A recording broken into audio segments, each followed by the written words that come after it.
Bonsoir, bienvenue sur Mon Financier, séance de reprise pour les marchés. Après avoir chuté de 3% la semaine dernière, eh bien, on a des indices boursiers qui reprennent de la hauteur malgré quand même quelques hésitations à l'ouverture. Alors il faut savoir que sur le plan géopolitique, les discussions entre la Grèce et ses créanciers ont plutôt bien progressé ce week-end.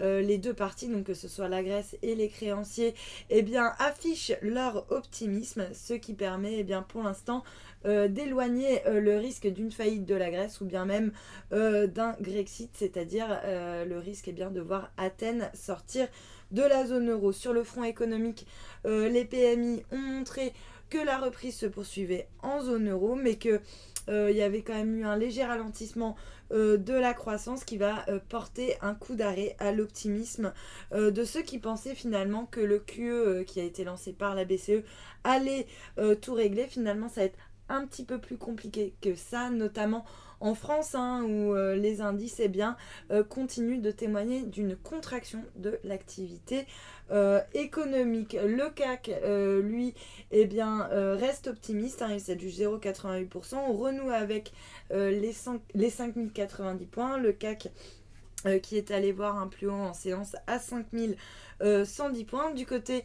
des valeurs, le secteur parapétrolier était bien orienté aujourd'hui avec CGG en tête du SBF 120, le titre bondi de 7,6% à 6,81 €. Le secteur des utilities aussi, pardonnez-moi, qui était bien orienté avec Veolia qui s'apprête à dévoiler ses résultats demain. Le titre bondi de 3,77% à 19,59 €. Puis on a également Suez Environnement qui s'adjuge 3,2% à 18,79 €. À l'inverse, lanterne rouge, eh bien c'est Imerys qui perd 2,5% alors que le groupe a publié des résultats que CMCIC juge assez difficiles à interpréter.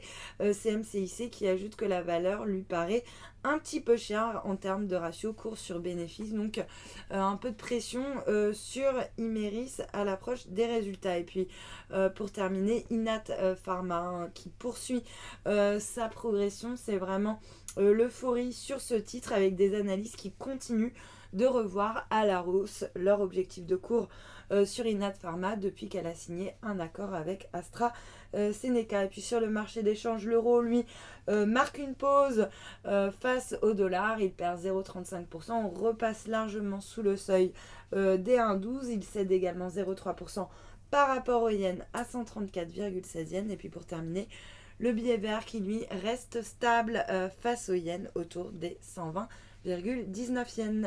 Voilà pour le point marché. Restez avec nous. Très bonne journée.